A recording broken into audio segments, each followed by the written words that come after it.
All right, we are almost at the last chapter. Yay, yay, yay. Okay. That's enough, he finally said. I can face them now. Inside we danced again. Soon it will be time for me to sing. After that, I'll either be surrounded by worshipping music lovers, or I shall be shunned by all. Surrounded, I said, and I would never shun you. I wonder, you may shun me if you know the truth.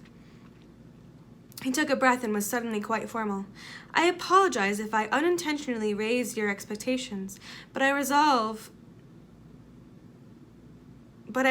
never to marry. Wait, who said this? Interesting. So the ball hadn't been his idea. I stiffened at the triumph laugh. You didn't mislead me. I only been saving stories for home. I'll tell them. The prince said this and this and this, and said thus and so, and back to him. And mother, I made him laugh. I made our prince laugh, and father, he danced with me one night, almost no one except me. What did he wear, my sister will want to know. Did he have his sword with him? Always, father will ask. Shar tightened his hold on my waist. Marriage is supposed to be forever, but friendships can be forever too. Will you? I felt something at the back of my head. Hattie danced nearby with Earl of Denbigh, snatched off my mask, and I let go of Shar and covered my face with my hands, but not quick enough. Chapter 29. Ella! Hattie shrieked. Shar gasped. Ella? I broke away from him and began to run as the clock struck midnight. Shar would have caught me in a moment, but Hattie mustn't have held him somewhere. Outside, a huge pumpkin stood useless in the line of carriages. I continued to flee. A white rat skittered across my path. Somewhere I lost one of my slippers. I ran listening for pursuers. At home, maybe Mandy would know what to do. Or I'd hide in the cellar, in the stable somewhere.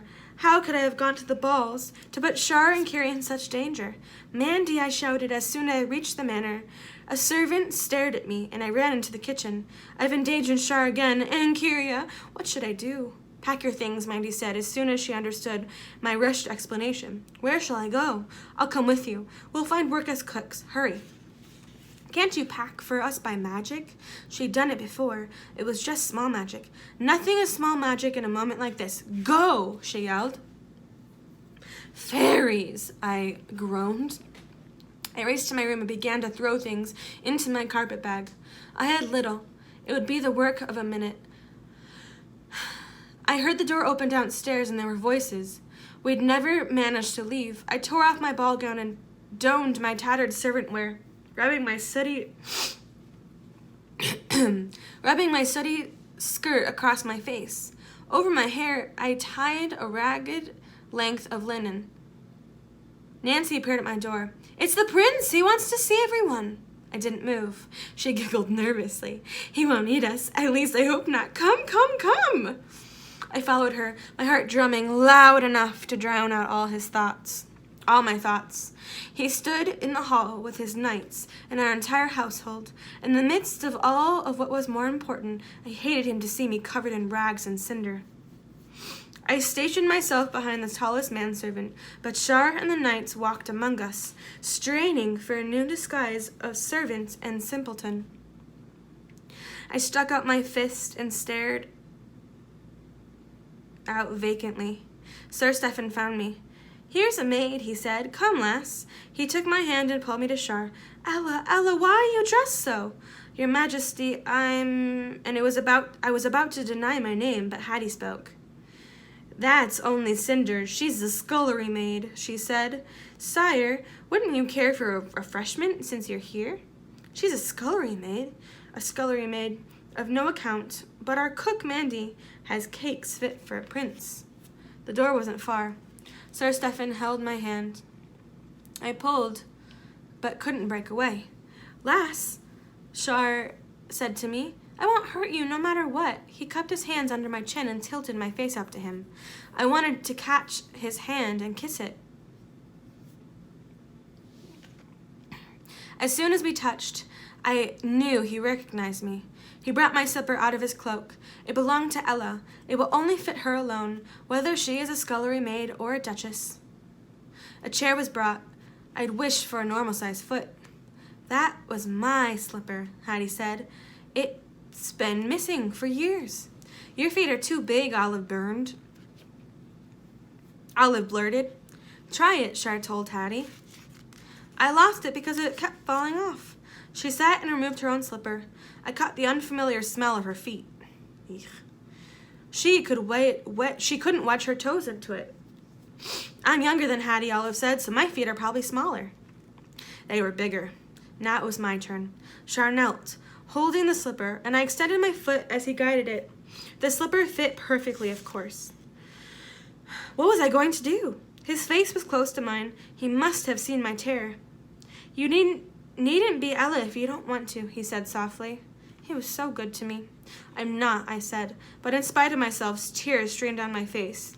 I saw hope spread across his face. That letter was rubbish, a trick. He glared at Hattie, then turned to me.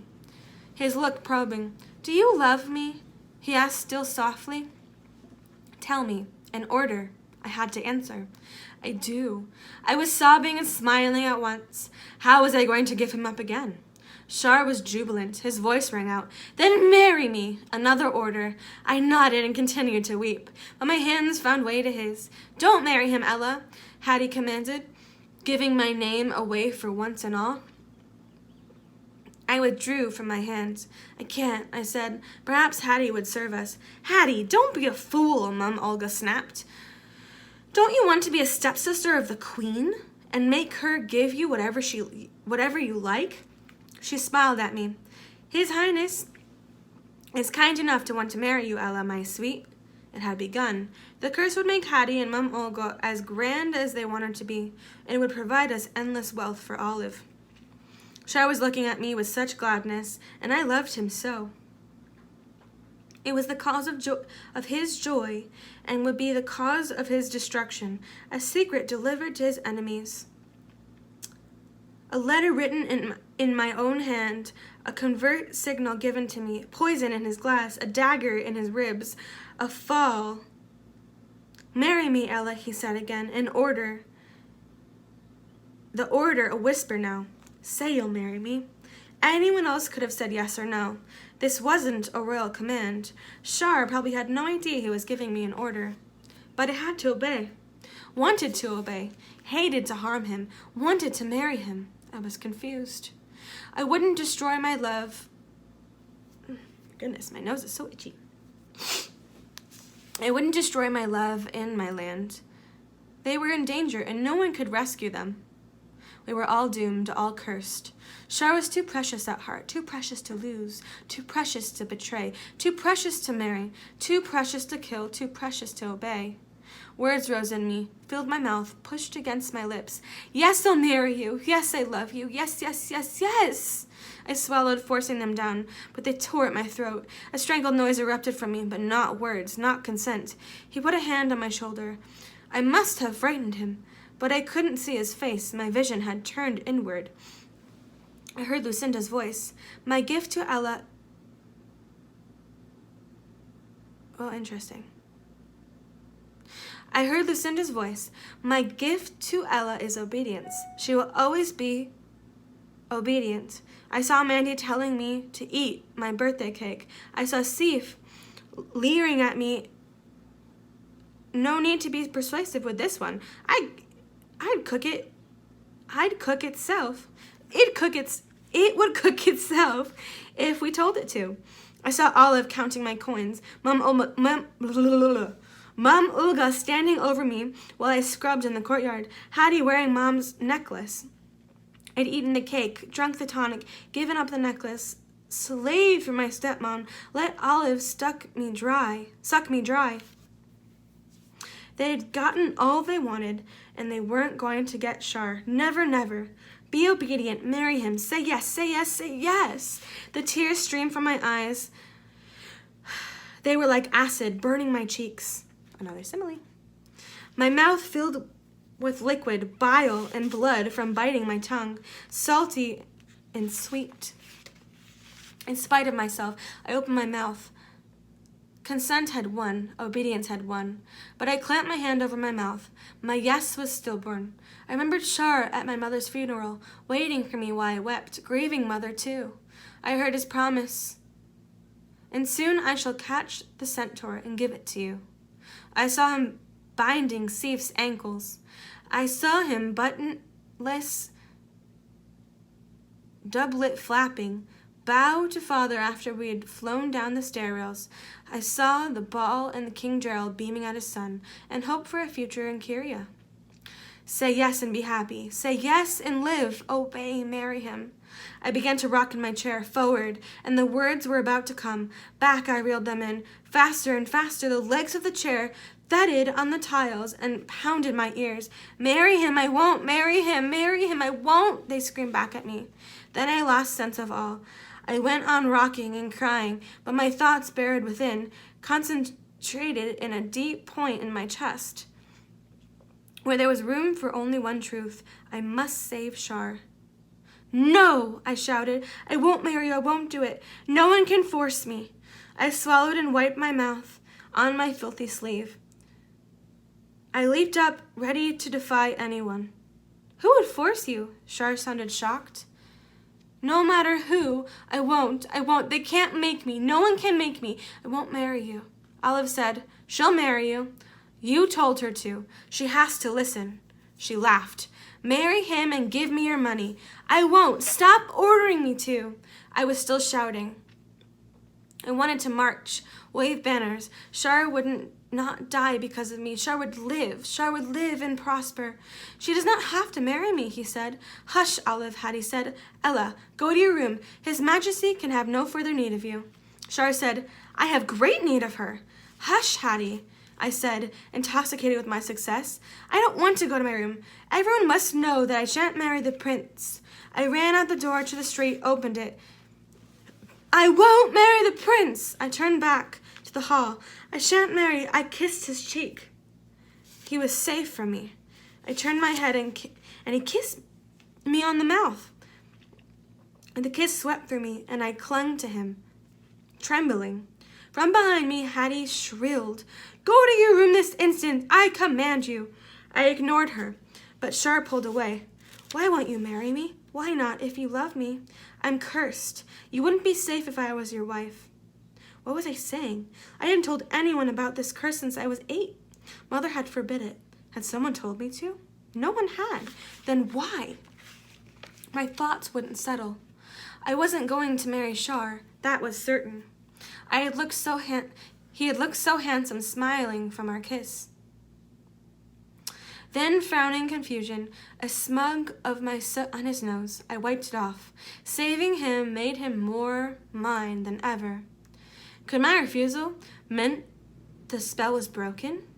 Could it? I took stock of myself. I did feel different, larger, fuller, more complete, no longer divided against myself. Compulsion to comply against every wish. Larger but lighter, much lighter, a burden shed, a massive burden. I defied Olive's commands as well as Shar's, and Hattie had sent me into my room, but I was still here. I had told my secret, but I felt no dizziness, no pain. You're free. The curse is over, love. Mandy was at my side, hugging me. You rescued yourself when you rescued the prince. I'm that proud and glad, sweet. I could shout. I had been able to break my own curse myself. I'd had reason enough. Love is enough to do it. To find the will and the strength. My safety from the ogres hadn't been enough. Especially not with the guards about. My slavery to Mom's Olga hadn't been enough. Kyria was enough. Shar was enough. Now that it was over, ended forever, I was made anew. Ella, just Ella. Not Ella the slave. Not the scullery maid. Not Leela. Not Eleanor. Just Ella. Myself unto myself. One, me. I tore off the rag that covered my hair. Then I curtsied to Shar. When you asked for my hand a few minutes ago, I was still too young to marry. I looked up at him and smiled now. I am older now, so much older, that not only I can marry you, but I beg you to marry me. I knelt and took his hand. He didn't let me kneel before him. He pulled me up into a kiss again. I took that to signify his consent. That's the end, but I'm gonna read the epilogue. Yoo-hoo! I love this ending. Epilogue, which comes after the story. In a month we were married. For the ceremony I wear my first new gown in a year, and mother's necklace, which I reclaimed from Hattie.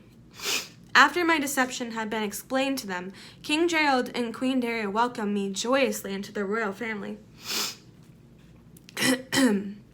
My stepfamily was not invited to the wedding and had to celebrate, if they wished, in the streets with the rest of Frau. Father was invited, but he was traveling and didn't receive the invitation till it was too late. Erida did attend. We renewed our friendship and swore to visit each other often, an oath we've kept fully. All the exotic peoples, except ogres, were represented at the ceremony. Slanin gave me a new pottery piece by Agulin, an elf child embracing a tree. The toddler who had rescued was there too. Since gnomes grew more slowly than humans, he still looked quite tiny. Uix came too, and was responsible for keeping our animal guest, Apple, from galloping the lengths of the palace. Although we didn't invite Lucinda, she arrived anyway with a gift. No need for a gift, Char and I chimed together. Remember when you were a squirrel, Mandy said? But the gift was what Father would have called a fairy trifle, in a box no larger than my thumbnail, which grew or shrank to accommodate whatever it was called upon to hold. Wonderfully useful and not harmful at all. We thanked Lucinda enthusiastically, but until she glowed with pleasure. In time, Hattie became reconciled with our marriage and used her connections to us to her best advantage. She never married, but Olive did. A garrulous widower fell in love with her unwavering attention. When she demanded that he talk to her, he'd tell her about his triumphs, his enemies, his opinions, and everything. She wasn't anxious to wed. In exchange for her consent, he paid her 20 kgs, or coins, every day and served a white cake with every meal. She must be getting real fat. Father and Mama Olga continued love at a distance. After my marriage, he'd become successful again, trading on the respect commands by the royal family. Shah watched over him and intervened when necessary to save him or his victims from the consequences of his mishaps. Mandy lived with us as a cook and a godmother for our children, and secret performers of small magic to protect us from colds, broken crockery, and the sun-dry inconveniences of royal households. Nancy lived at the palace too, and commanded a legion of servants, several of whom were in charge of polishing stair rails for their sliding monarchs. I refused to become a princess, but adopted the title of court lingist and cook's helper. I also refused to stay at home when Shard traveled, and learned every language and dialect that came our way. When we left the children behind, my magic book kept us informed on their doings. Decisions were a delight after the curse. I loved having the power to say yes or no, and refusing anything was a power and a special pleasure.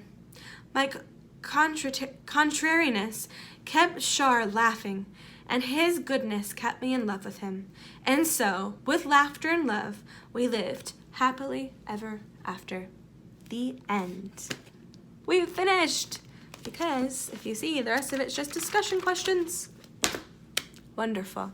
So, I want you to comment with 1, how you like the story, and 2, what do you think, how would you handle if you had a curse like that? Because I think I would hate it, absolutely hate it. How would you feel?